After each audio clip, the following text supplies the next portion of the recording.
Hello, everyone. I'm Marlene Foster and wanted to just thank you for joining us today. Today on the Team Power Spotlight. And we'll be talking about today actually how you celebrate courageous challenges. Think about it. How do you challenge yourself? And think about your accomplishments and think about how you actually celebrate victories. And today I'm going to be celebrating my guest today, Des Hague. I'll be celebrating him and also all of you and your victories. Now, Des has just written his first book, 15 Minutes of Shame, that is now available on Amazon. Go to Amazon and read those book reviews. You will find them to be incredible. Read the book review because this is a humorous man, and the readers and myself, because I read his book, have really found his book to be just exciting. I mean, exciting. And I want to just say congratulations to you, Des. Congratulations Well, to I really you. appreciate Marlene. Thank you. Okay. Thank you very much. Great to be on your show again. You know what? It's great to have you back again. And I want to just tell everybody that again, go take a look at his book because I'm proud. I'm proud that he's here with me again. And also wanted to ask you this, if you could give us just a share, just an introduction about yourself. Yeah, thanks, Marlene. Well, first of all, I want to thank you again for inviting me back on your show. I thought you were going to ban me after last time, but thank you. It's great to be back. And secondly, for everybody who's listening or tuning in, this lady's writing her own book, and I want to put her on the spot. She's sending me a draft, and I can't wait to read it and see you in the spotlight because you are one of the best out there, Marlene. I really, truly mean that. So, Okay, let me ask you something. Is Carol going to join us? I see her popped up. Is she going to join us? I think she will. I think she Okay. will. Okay. Wonderful. Okay. Here we go. But don't worry. Don't worry about technical glitches. How you Hi, doing, Carol? Carol. Okay. Hi. Everybody, I'd like to introduce. I'd like for you to meet Carol Hague. Okay, this is the better half, with the better half today.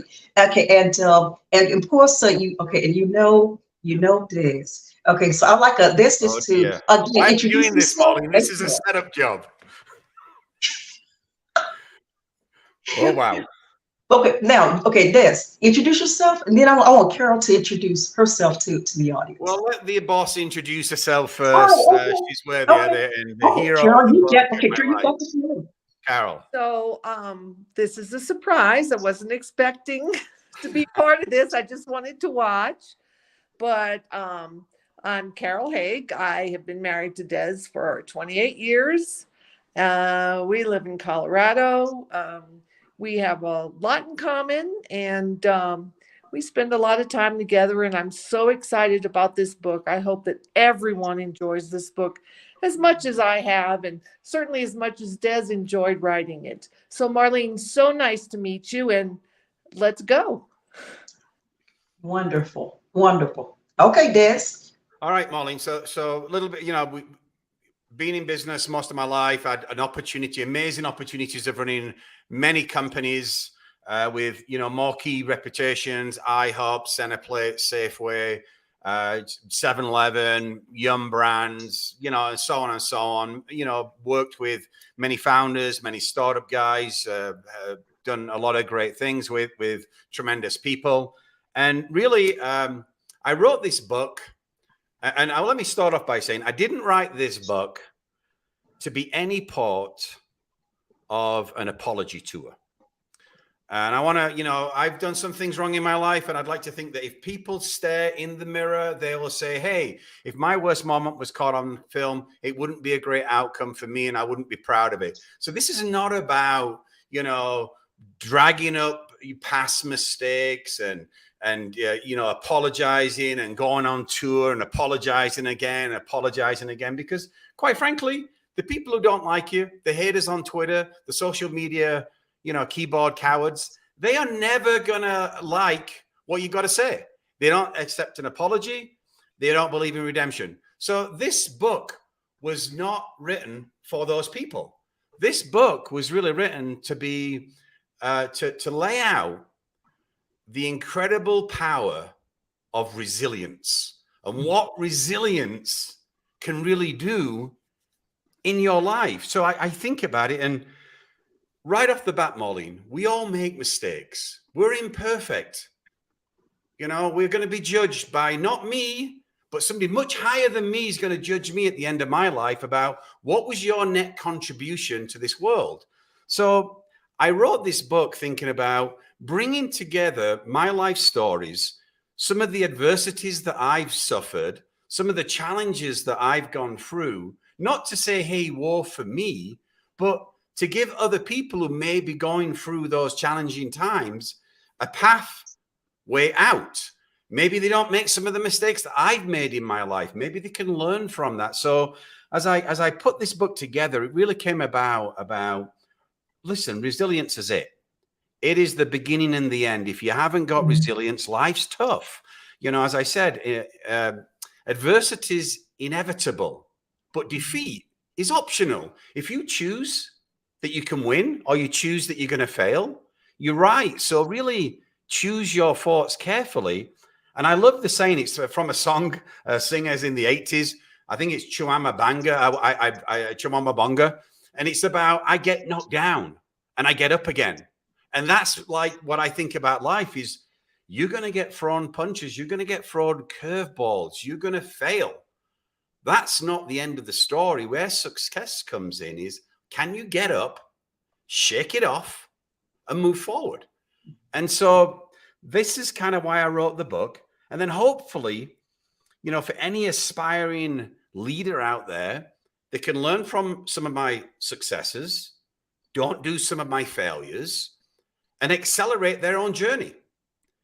And that's why, you know, that's the whole mission and objective, intention of this book. Wonderful.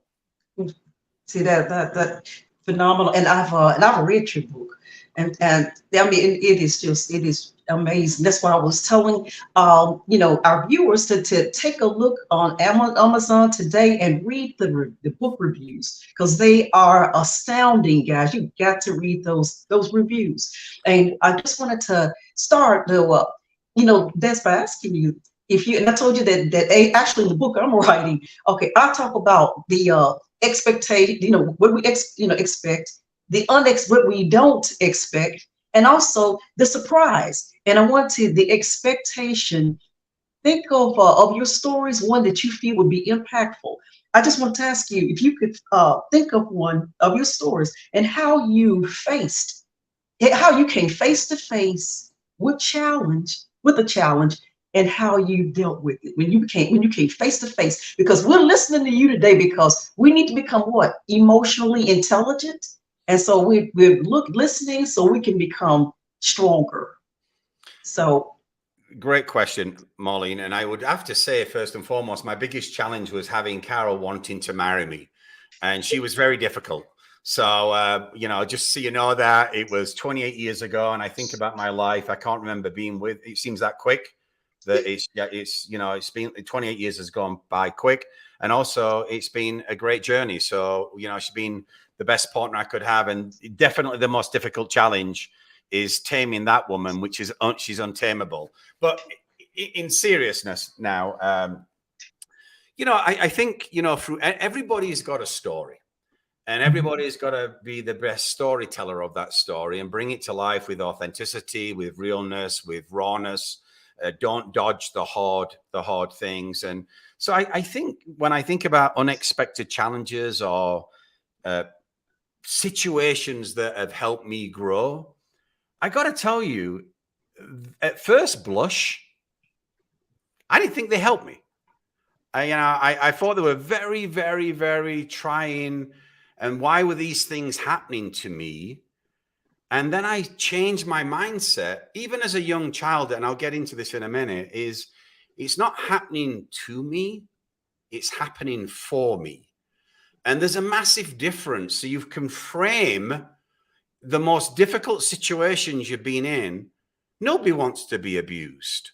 Nobody wants to have some of the challenges that I've gone through, but you've got to find a way to survive and use that to power you to do better things. So as I think about situations that have really challenged me in my life, from my early childhood, my mother died of ovarian cancer when I was 9 years old. She left me with my 3 brothers at the time, and my father remarried. But he remarried, in my book, I lay it out, to the most demonic person that I've ever had the misfortune of being around. I call her the darkness. This woman, for 6 years, beat the hell out of me on a, if it wasn't every night, it was 5 times a week for 6 years. So you think about, that's 1,200, 1,300 situations of bruises, stitches, gouged eyes, scratches all over. And you could say, hey, that's really traumatic. And it is. But what I got from that, now, when I think about it, why is it happening to me? When it was happening, of course I was asking that question. But what I've come to realize, what was it happening for me? And that is, it helped me define myself, my values. I was going to stand up and not let that woman beat my brothers. I stood up in front of that door every night and wouldn't let her in. And it gave me an unbelievable resilience that I'm not just going to survive, I'm going to thrive. And so I think about when bad things happen to you, how do you react?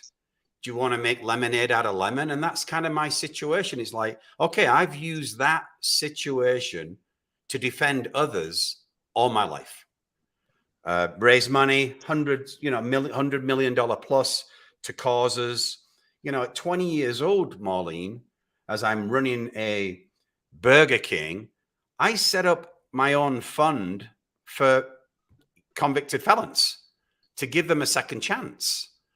And that was part of, I can't imagine that would have ever happened if I hadn't gone through the gauntlet, the cauldron, if you like, of hatred, and learn from that to be a better person. So I think about your question, and that's how I frame up even some of the most tragic, terrifying, my sweat was sweating at times. I was that scared. I thought I was going to lose my heart through my chest, a little 9-year-old getting beat to hell.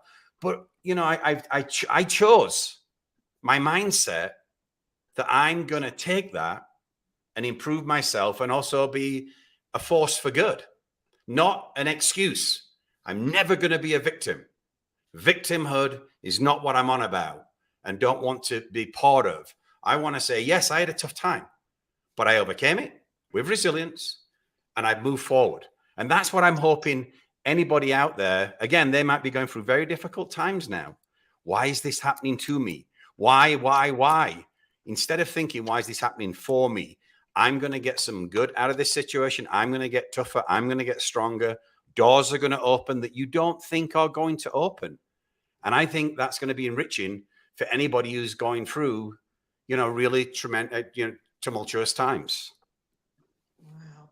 So, but during the time of the Blackness, when I reading your book, and the same question that hit my mind continuously was, what did this young child do? Did you pray every night? What did you do? What was that? Was it chicken noodle soup? What helped you to be able to face that challenge of the darkness? What you think of one thing, Des, what was it? I wanted to survive. It came to a really fundamental point of, is she going to kill me? And worse than that, is she going to kill one of my brothers? I'm the guy who's supposed to be sticking up for my younger brothers. My elder brother, luckily, he'd left home, but he had cigarettes stubbed out all over his body. It was a very difficult time. And you're watching this happen in real life. So I didn't get a lot of time to think, Marlene. I don't want to come across like I'm some Aristotle in the corner at 9 years old saying, hey, I've got it all figured out. I was just trying to duck the punches, to be honest, and get through life and also get through the embarrassment of gone to school every day looking like I'd been in an NFL fight, Mhm, sorry, mhm, an MMA fight, mhm, and sometimes an NFL fight. But, mhm. so to me, it was about, God, I hope I can duck that. I hope I can get through the night, and I hope I can survive the next night that I knew could even be more violent. And I was about to ask you, what about when you left out to go to school and you were out in public? How did you explain that? Well, the good thing and the bad thing is, I would walk my brothers to school every day. They went to a different school than I did. And I walked them to school because I wanted them to have a normal life. I wanted them to feel secure. I wanted to do normal things. So we would play, we'd kick the ball around, we'd just try to have fun. It's like we're in an abused society. It's a secret society that we're ashamed of, in all honesty. We didn't want anybody else to know that. But I was also at that time a bit of a scrapper at school.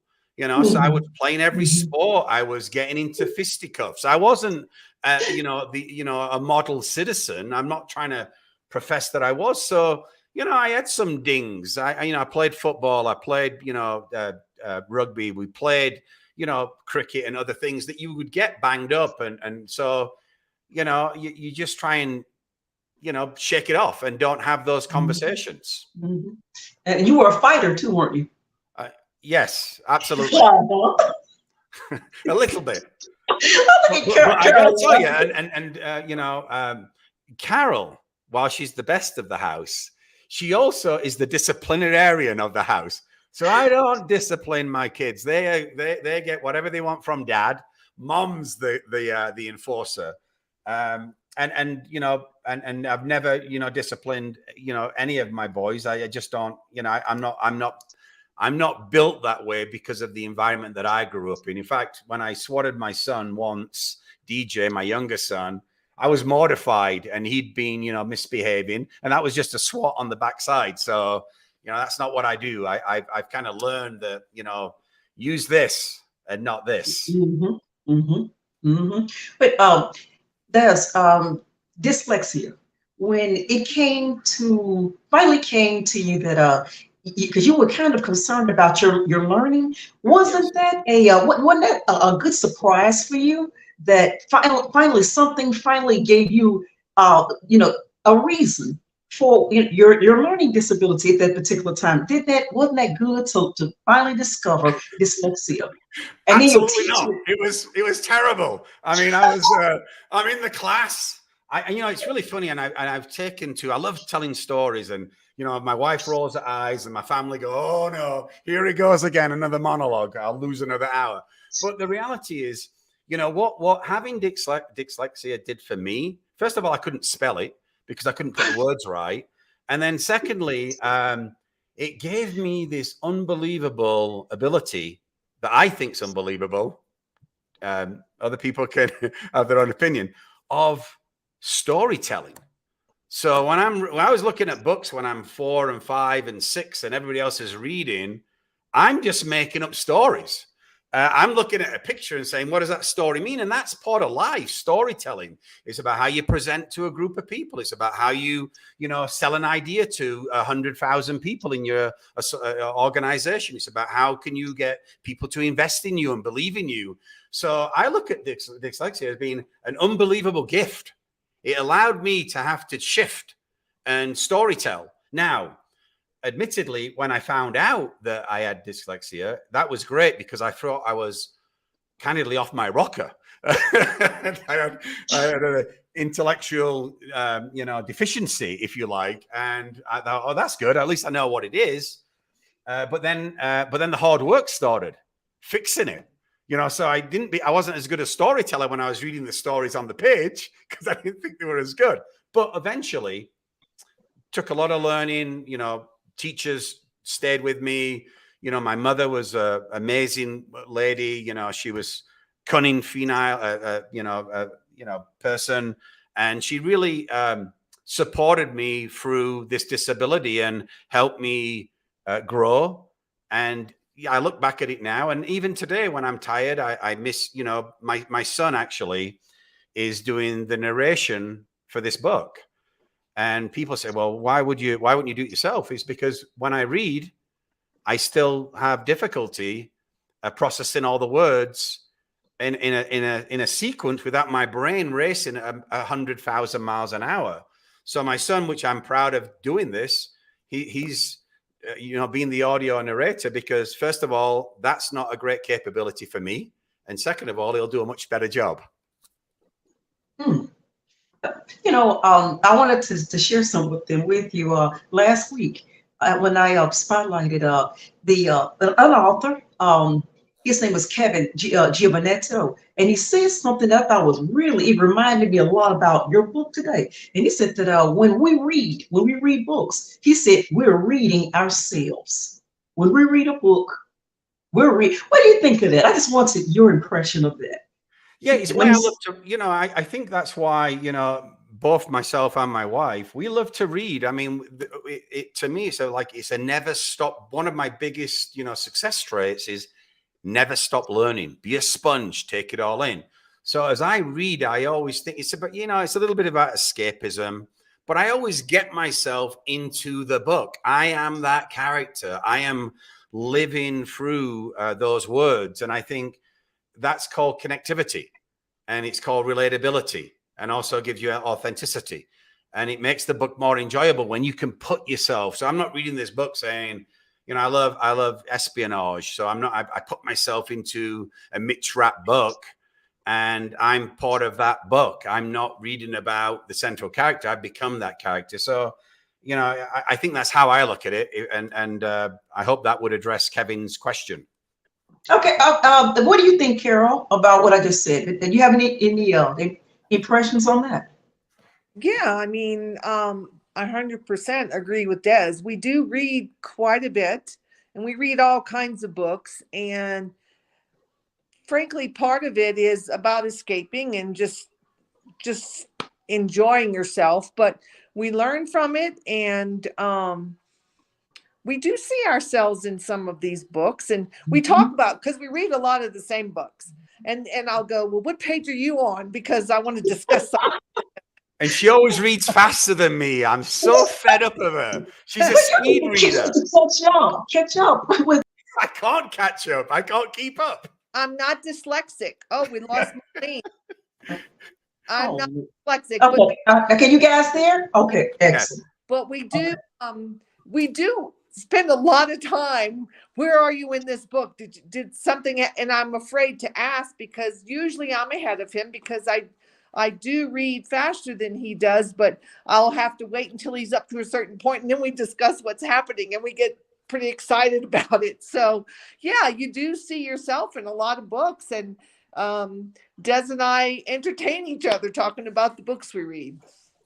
Wow. Well, see, looking at Carol, looking at Des's book, I connected a lot with my mom is still living, but because of how she worked, and this is in my book too, Des, because of how she worked, being a single parent, we waited every night. We waited every night for her to come home, because I'm from Chicago, the dark streets of Chicago. She was traveling from downtown on a bus, and then she had to walk blocks to get to the house, to where we were with my aunt.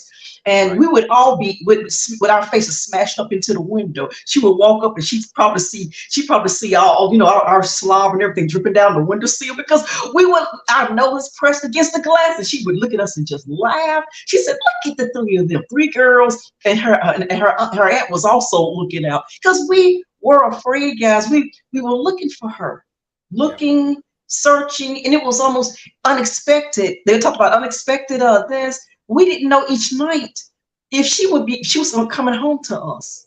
So it was almost as if, praying that she wouldn't die. You understand what I'm saying? We were young then, and we didn't know at that point what was going on. But all we knew was that we didn't want anything dangerous happening to our mother. And my youngest, what if she dies every night? What if she dies? Don't say that. Did you see? Because it scared us. It was so scary. So when I read the book, guys, and I looked at some of what you faced, Des, I thought about how my heart sunk every night when it got dark, and then the Chicago, very still dangerous, really dangerous back then too. And it was snow, it was everywhere, and she was walking, through the snow, trying to come home to us. And that's what the book I felt from that it made me feel was about my mom. Yeah, and that's not a great story, but thank you for sharing. And but I would tell you the reason why, I look back and say, and I'm fortunate now to think about this, but candidly, honestly, I would have probably never wrote this book if I hadn't had my darkest moment in Vancouver. I just have always dealt with, I'm the rock, I'll get beaten, I move on, I'll have adversity, I'll take it, I'll move on. But ultimately, I felt that there's now a story that I should share. I mean, again, I probably until 10 years ago, maybe 5 years ago, I was ashamed of my upbringing. I didn't want to talk about being physically abused. I certainly didn't want to talk about being physically raped as a young adult, still a teenager. But I've decided that I've grown in this period of time, and I think I've got a voice that can help people. So like your story with your mother, people need to hear that. People need to know that, hey, you're not just a podcast lady who's got her whole life together and you're so buttoned up and you've got your book coming and you've got a silver spoon now in your life, Maureen Foster. They need to know that you grew up in the south side of Chicago in unbelievable, tragic times, fearing you weren't going to see your mother every night. That's a learning for people to take in, to process. And think, we look at people, and this is sad. We look at people and think they've got it all buttoned up. These people have never had a difficult moment in their life. But the reality is we've all had our personal crosses to carry and burdens to overcome. Mm-hmm. So true. So when I was reading your book, that's why, and Carol, you know what I'm saying when I say this, because you've read the book. I could feel your pain. I feel it. I may not have been there and understood every episode, but I'm telling you, I could feel it. When you've gone through some things yourself, you know what pain feels like. The deepness of it. The passion there, and when you want, just like with your mom, and that person's out of your life, or even if you're afraid that person will be out of your life, it makes you be able to reach out, and you're empathetic. You can understand I understood your book, right? Your writing. I said, I understand this, and that's one reason, Carol, I was so anxious to connect with him the way that I have, because being that I have been in pain. I understand you. And there are so many people out there, when they read your book, will be able to feel that pain. And I told everybody earlier that go to Amazon, read those book reviews. And I've read Des's book, and I just wanted to share something briefly with you. I actually wrote a book review. I'd like to share, and I will probably be adding to this, but I entitled it, Des Challenges Defeat. Des Hague recharged himself continuously. The overwhelming passion for success enriched his life and impacted the lives of others. Wealth became a symbol for how he chose to build and rebuild life-changing communities. Des confronted adversity face to face with bravery. He challenged himself as a youth and throughout adulthood. Read and inspire how to become a bold warrior. No need to flee. Face life's countless battles, and you too will display an armor that challenges defeat. That's beautiful. It really is. I think you should do a mic drop, and I think my wife should read that every day. Bold warrior, awesome guy, Carol. Are you hearing this? This is fantastic, Maureen. You've just made my job so much easier this weekend. Thank you. Please don't feel sorry for him. I take really good care of him. No. I believe that, and he's told me so, Carol. That's why I was asking to meet you, and I feel like I already had a feel for the type of woman you are because he talks about you. And that's beautiful when you find relationships and you can blend together with one another like that. There's your wife's a blessing. Absolutely, every day. Okay, and I love the pictures. Now, since you won't come out with the story, then I'm coming out with your story, Des. I love the picture that you shared. Then you're gonna have to share about the mountain climbing experience. Girl, he shared a picture, and was it your sons on there with you, or just some colleagues? Share with us your mountain climbing experience, and again, how again challenge. How were you challenged? How were you Well, I tell you, challenged? And what was the victory? And how did you celebrate? well, I got to tell you, first and foremost, just getting to that mountain was an unbelievable, force of resilience. 6 weeks before, I was doing some housework as I do very infrequently, and I was on a ladder and I fell 24 feet to the ground. And I land on a rock. I broke 3 of my ribs. I actually didn't know at the time, but I punctured my lung and completely ripped my left lung and deflated it. And so I'd just gone through the recovery process, and my publicist and some of his friends said, "Hey, for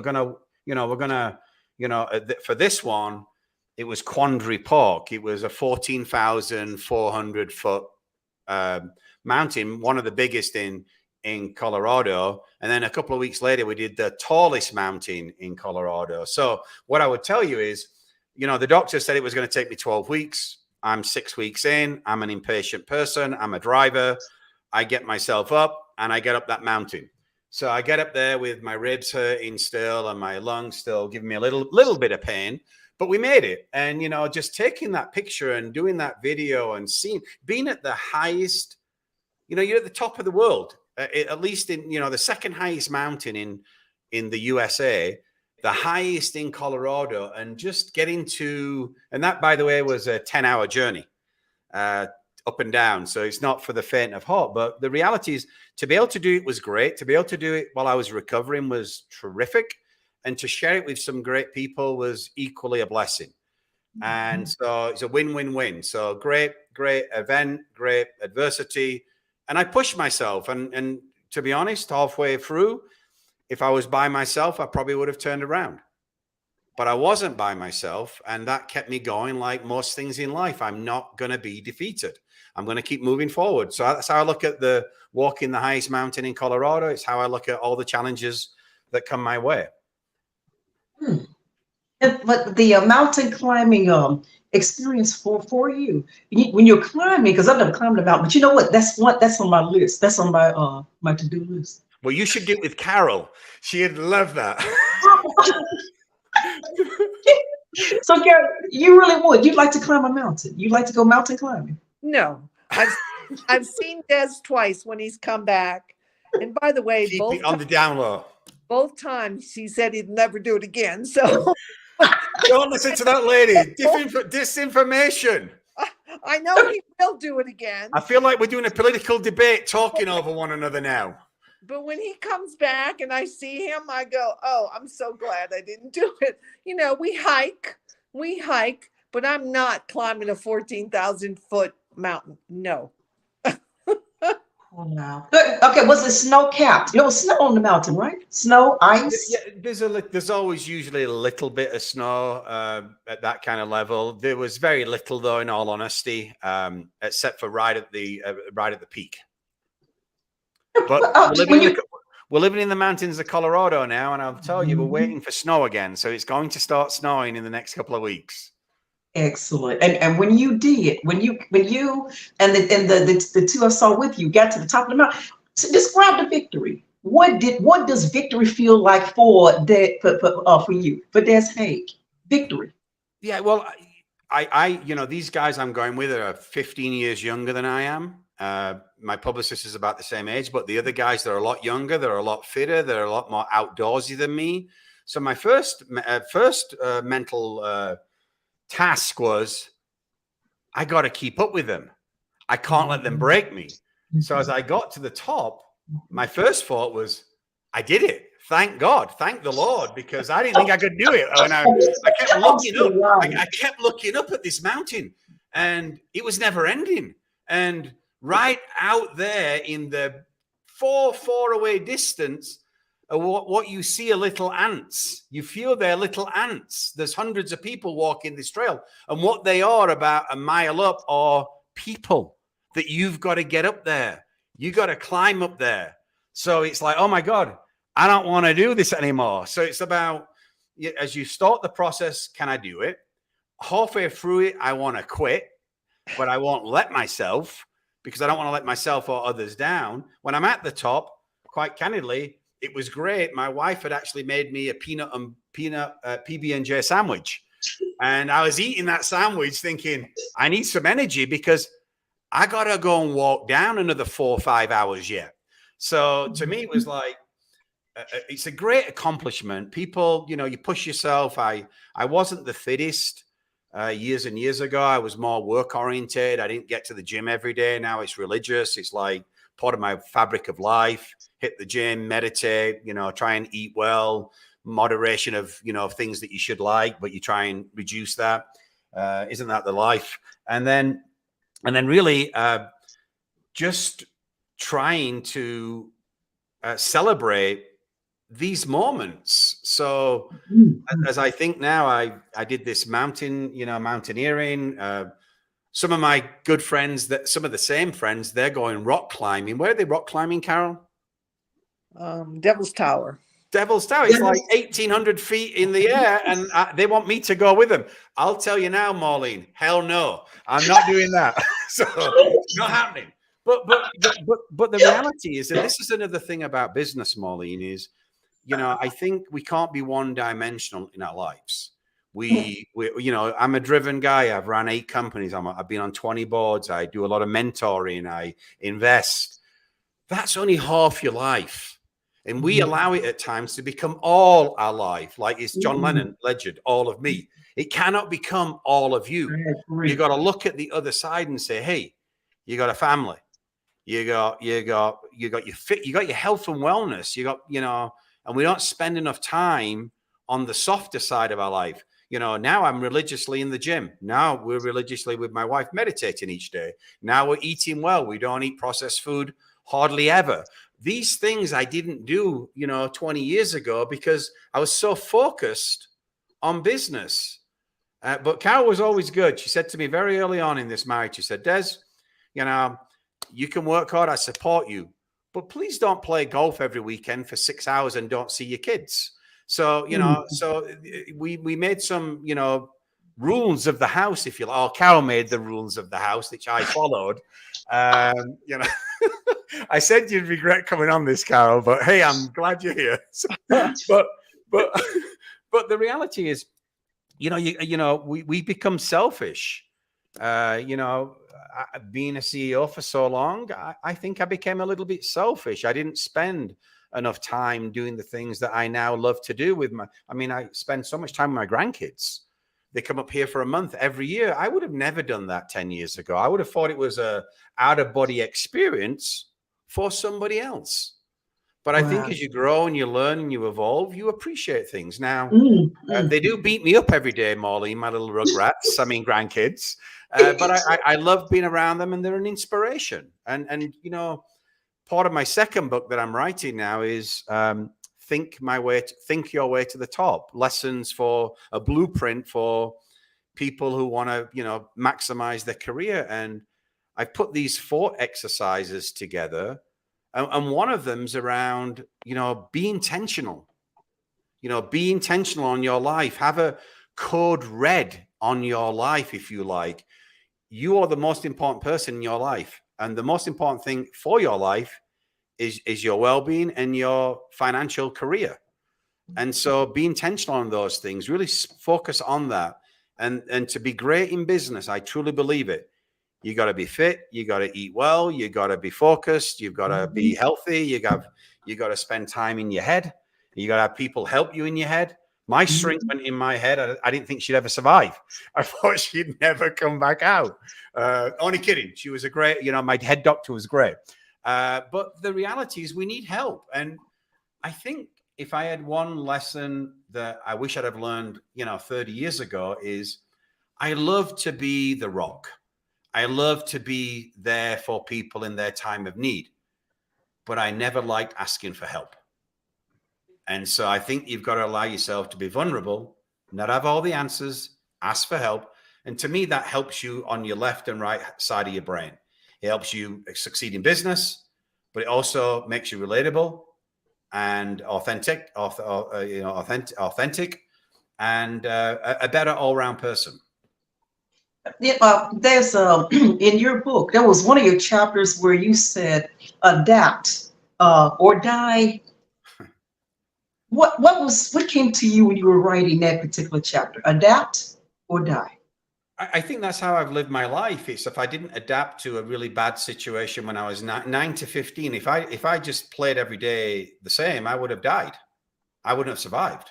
So if you don't adapt, you die. And so I look at it, but in the broader context of life, in the 1930s, Maureen, a Fortune 500 company would last 75 years. Their lifespan of relevance is 75 years. Right now, it's less than 15. So when you look at my own life, I've had to adapt or die and thrive. If I look at business today, businesses aren't adapting. Businesses aren't, looking at all the intelligence that's out there, looking at the competitive set, looking at what is needed to adapt. And that's why so many companies do die, because they're not being responsive. Adaptability is a superpower. It's a super enabler, and people need to bring that and learn that. It's a learned skill. You like leadership is, say nurtured or nurtured. To me, everything's always nurtured. You doesn't matter how good you are. If you're a great athlete, if you're a great business person, or you're a great doctor or whatever, if you don't adapt with the latest trends, understand where business is moving, the world's moving, you're just going to be irrelevant at some point in the future. You've chosen to be irrelevant if you don't have a never stop learning, adaptive mindset. It's very, and that you're right. That's change. Change is powerful, and you're right. We have to open the door, and we have to meet new people, and we have relationship building. You and I talked about this once about relationships. And you told me how powerful it is to have relationships, build those beyond just looking at the monetary part of it, but the relationship. This is that you have, first of all, with your wife, the relationship with your children, the relationship with your grandchildren. The relationships are paramount. Absolutely. I agree with you there. And we have to learn again. We have to change by stopping and listening to others. And listening to their position on things, because you can then take that and add it to to what you have, and maybe innovatively create something brand new. Be inventive with it. No, and I really mean this as well. Great leaders are great listeners. I mean, God gave us one mouth, 2 ears. Use them in proportion. And I feel that most people they are waiting for people. They're not listening. They really aren't listening to a conversation. They are waiting for the other person to stop talking so they can make their point. They haven't even listened to what that person had to say. So you got to get that connectivity. You got connectability. You got to really, make people feel that they're I mean, Bill Clinton did this phenomenally. Every room he walked in, he made everybody feel that they were the center, most important person in the universe. President Obama did the same. So there's a lot of great people out there that we can learn from. On both sides, both parties. I don't want to be leaning one side or the other, but the reality is listening is a superpower, just like adaptability. There's so many, when you put them together, you thread them together, it's a mosaic of things that make you a great person and a great leader. And listening is one of those. And by the way, relationships, Maureen, people do business with people they trust and respect. And also people do business with people they love, trust, respect, and are kind. We can win and be kind. I've just read a book from Oz Kendon. Sorry, I butchered that name. About radical humility. And people who have radical humility can be tough on results, but kind to people. Where we grew up in the 70s and 80s, it was about, Wall Street. It was about the Wolf of Wall Street. It was about being this alpha male that just had to dominate at all points. We now can win by being kind. We now can win by not having all those, army references, the military references and sports references, which I love. But there's also the softer side. There's the, how do we embrace, reality? How do we learn together? How do we have empathy? How do we really walk in somebody else's shoes before you use that big J, the big J, for judgment? Don't judge everybody. You don't know what they're going through. You don't know the difficulties they're having. So every day, instead of choosing to be a negative in somebody's relationship, choose to say, I'll be a ray of sunshine. I'll be your rainbow. I'll open, like Rihanna said, you can stand under my umbrella. I won't sing it, Marlene and Carol, but the reality is, by having that kindness, you can really impact somebody's life for the rest of their life. I mean, I got an email about a month ago from one of the best chefs, tremendous guy, David Skorker, Chef David Skorker, in Dallas right now. No doubt working another 16-hour day. The guy's phenomenal. But take a day off tomorrow, David, okay, if you're listening. The reality is, this guy is one of the best chefs in the business. People love him. And I wrote him a note about 14 years ago, Marlene, stating, David, you're an inspirational to me. Keep leading your company with confidence. Be a force for good. And he sent me a note back about 4 weeks ago saying, Des, I read that message every day when I'm at work. That's kindness. That's passing it forward. That's being a force for good. And I wouldn't have done that for false platitudes. I did that because I wanted everybody to know that they mean something, that it's not an I world that I live in. It's a we world, and bringing everybody together authentically and also with some compassion. And, I'd also say this, Marlene, and then I'll be quiet for a moment. And that is, you got to lead with laughter.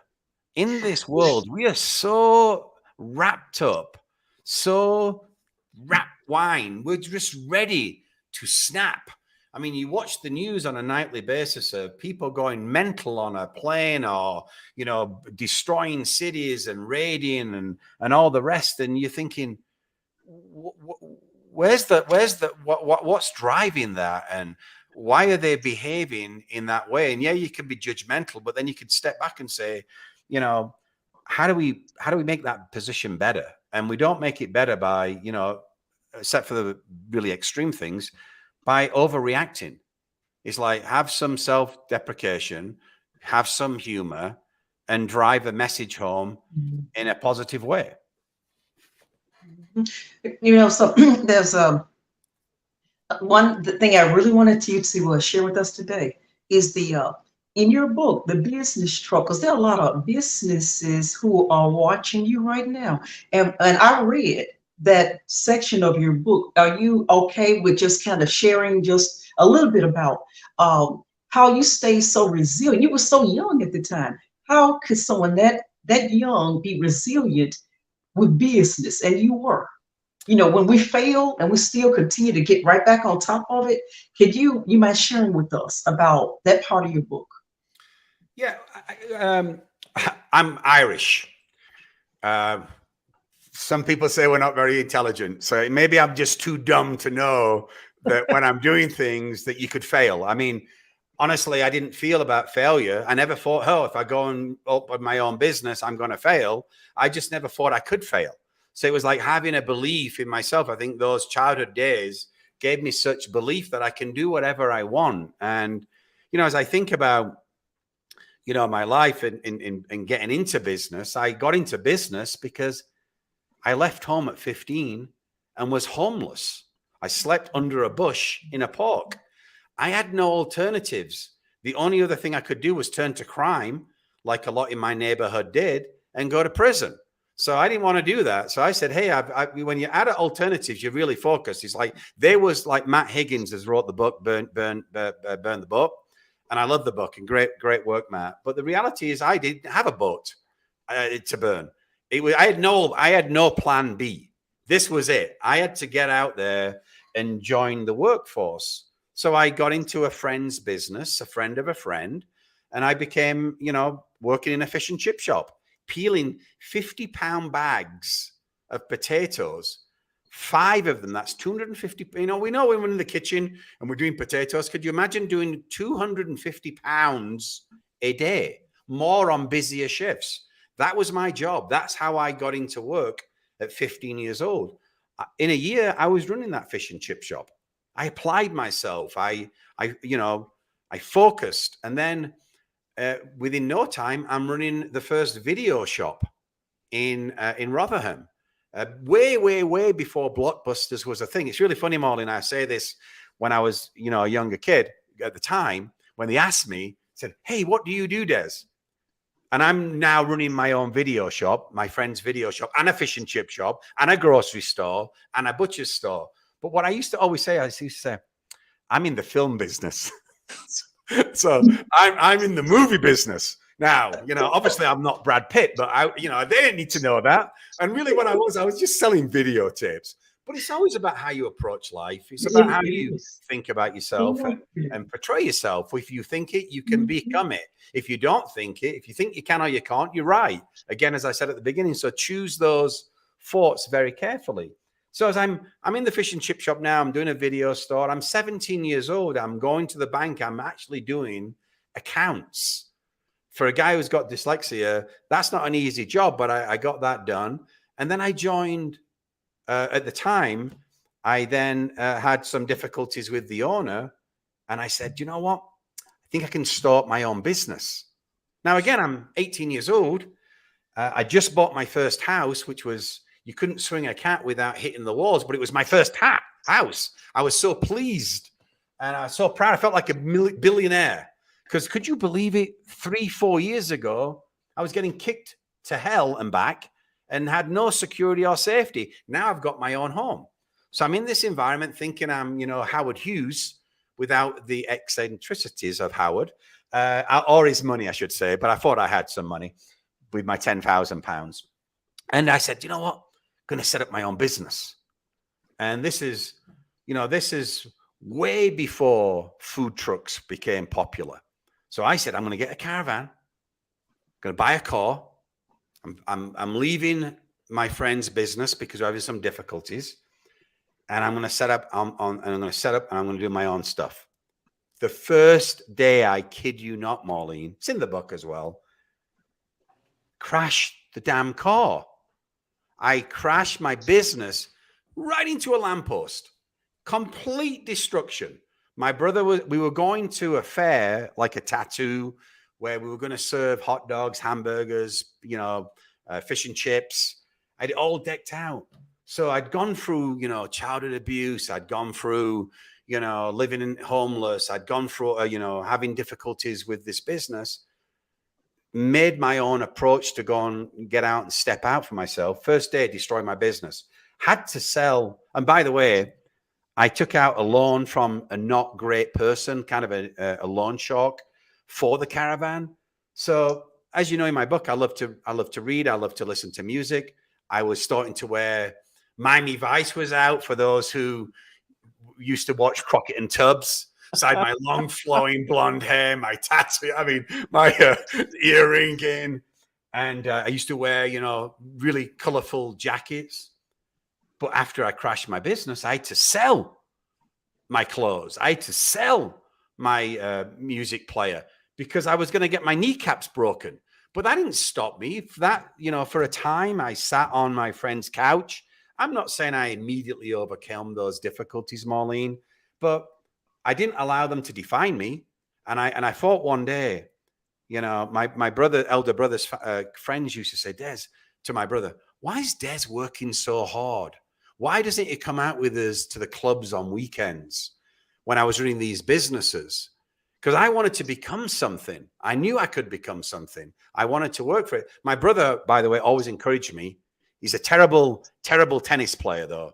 And he's a cheat at tennis playing. But he's not on to defend himself, but I want to just that for the record, which is also in the book. He's a disgrace. But anyway, I love him very much. But he always encouraged me. But they said, Des, why is he working so hard? He doesn't need to do this. Why don't you just, my friends all went to either the steel mills, down the coal mines, got into trouble, got into prison. Not one of my friends ever went to college. Not one of them ever. We were in an environment, very tough working man's council, government subsidized living area. I would go to school when I went to school and I'd have bricks thrown into my head by people who wanted to fight. We had to fight to go to school, to get to school. This is a difficult time. But anyway, so I've now crashed my car. I've now got out of Hawk. I've lost my music machine, which I couldn't believe. I went and got a boombox a little bit later, so I could do some real dancing, with my, machine on my shoulder, like Gene Wilder. And ultimately, at that time, I had a really make or break decision, which I hope people can relate to who are listening. I either can lay on the couch, cry in my soup about how life is horrible to me, or I can get up and look for another opportunity. As God blessed me that day, I opened up a local newspaper, which I hadn't read for years, by the way, because I was too busy working. And right there's a job interview for Wimpy hamburgers. Wimpy as in a wimp, but they're not wimpy. These hamburgers are not wimpy, they're great. And I got a management development offer. Now you could tell how low standards Wimpy had to hire me, but that's what I did. And within a year, I'm running my own restaurant. That gave me unbelievable opportunities. So I think about Wimpy then was bought by Burger King. I opened up my first Burger King in Rotherham, which was the hometown, not my birth town, because I was born in Ireland, in Belfast, but I was raised in Rotherham. So he's a guy who 3 years earlier had been arrested because I did a stupid thing I broke into a pub, was arrested, didn't have any opportunities. Everybody said I was going to be a failure, and I'm running the biggest QSR restaurant in my hometown. So again, let's not judge people by the mistakes they make. Let's judge them. I love what MLK said. Don't judge somebody by the color of the skin, but the content and the character. And that's what I think is really so important. Is like, look at somebody. We all make mistakes, but that is not them. We got to have redemption. We got to have recovery. We got to have, but the person's also going to want to improve and evolve and grow. But as I think about, as you asked, some of the business challenges, that was some of the extreme. Just before I got into business, my business caravan destroyed. Getting physically raped around that time as well. So there's a lot of things I was going through, but I never let it define me. Again, I was never a victim, ever. I was ashamed. I lived with shame for years. It was my fault. How did this happen to me? How did I allow that to happen to me? I'm supposed to be the captain of my soccer team, and I allow somebody to rape me? What the hell's wrong with that picture? I was mortified, Maureen. Carol knows this. It took me years and years to really open up and talk about it in a not an authentic way, but in a way that I didn't want to just curl up into the fetal position and start crying. But these are all things that we have to, we all have got our own adversity issues. And those were some of my early ones. Now, when I joined then from Burger King, one of my friends went to work for this other startup company called Pizza Hut. But in England, it was a startup company. And so he became a manager. He said, Des, this company's fantastic. I should have known because Carol was the operating director for Europe. So of course it was a great company, but I had no idea Carol existed at that time. So I joined Pizza Hut thinking this is going to be great. Within a year, my restaurant, and this is something I'm really, really, really proud about in my career, and I hope others will learn from this, Marlene. You can say you're great, but it's what others say about you that's more important than your own internal propaganda. And what I did at my first restaurant was every one of my supervisors and managers became a manager of their own restaurant. Every single one of them. And that's been a track record of my life all the way through. People are running companies now. People are running $1 billion, $50 billion companies. People are running, multi-dimensional global companies, startup companies. I believe I've helped them because that's my number one responsibility: grow talent. It's not about what you are, it's about the legacy you leave behind. So as I get to Pizza Hut and I get to then become the manager of the year, I'm thinking, this is fantastic. Can you believe it? It's only 5 years ago since I had no hope in life. Living in, again, in like one of the Muppets in, what's the guy, Oscar in the Muppet Show, who'd stick his head out of the trash can.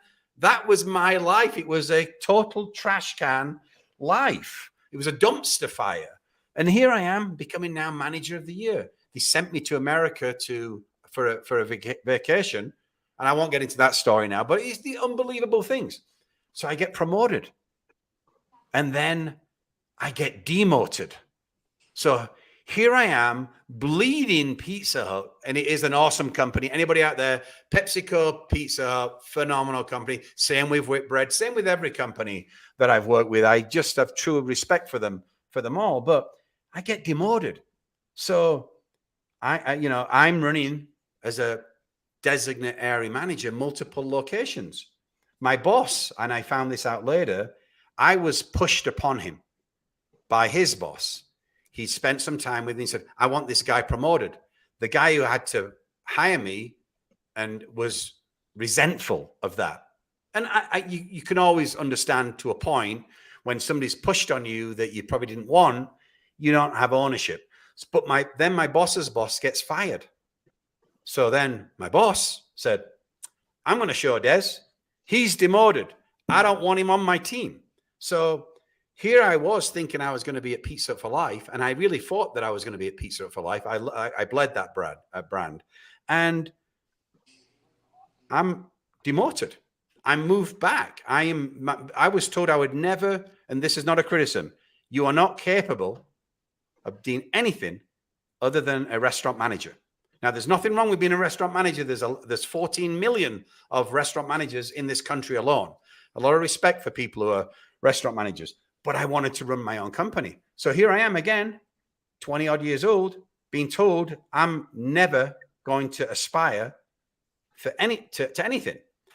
And again, I could have just curled up in a ball. I could have just accepted that. Hell no. I gave my notice. I was going to go and work for a competitor. And that led me to a remarkable call that took me to Poland.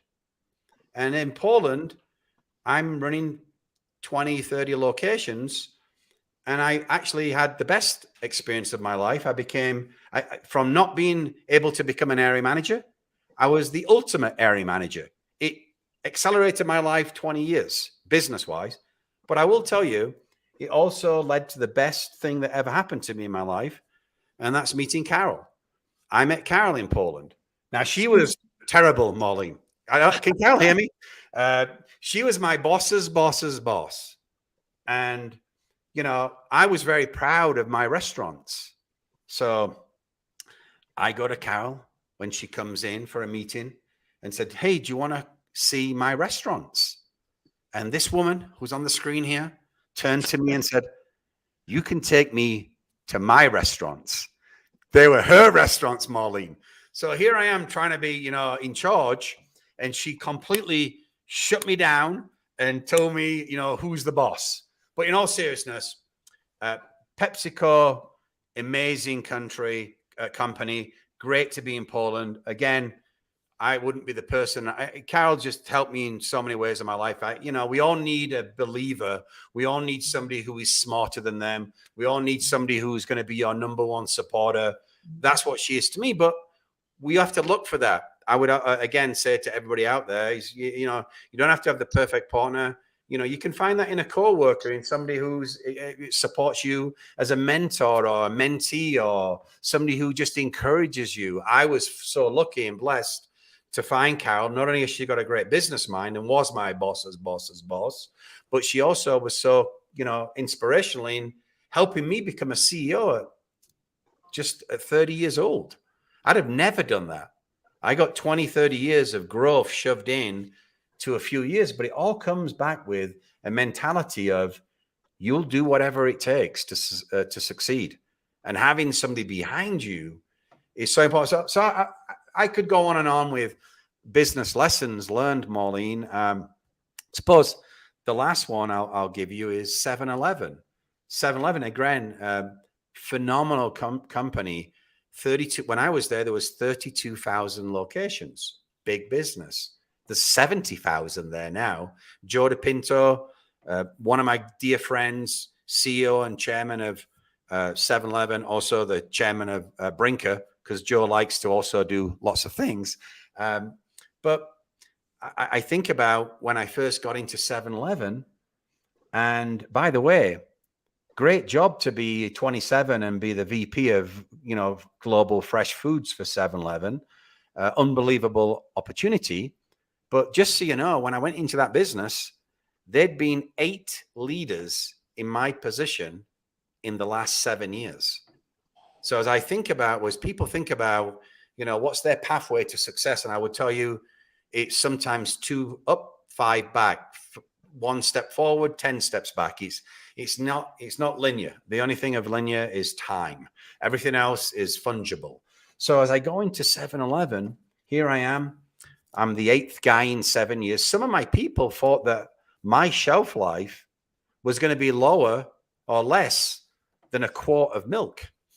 So many people had passed and failed. And so again, it's a mindset. I went into 7-Eleven and said, I'm going to succeed. I know others have failed. It's about self-belief, but it's also about a great plan, thinking, not just reacting. Think your way to the top, not jump your way to the top. It's about, your thoughts, and every day you got to hone that skill, which is here. Think about this. Most people spend more time thinking about what they're having for lunch, or what the outfit's going to be that they wear at the weekend, or where they're going on vacation, than giving intentional thought to their career, which is their code red, the most important thing in their lives, outside of your family. So 7-Eleven to me, beautiful opportunity, massive transformation needed, big projects. You're really shaping an industry, a channel, and driving business, but it always comes with risk. Not one role that I've had has been a walk in the park.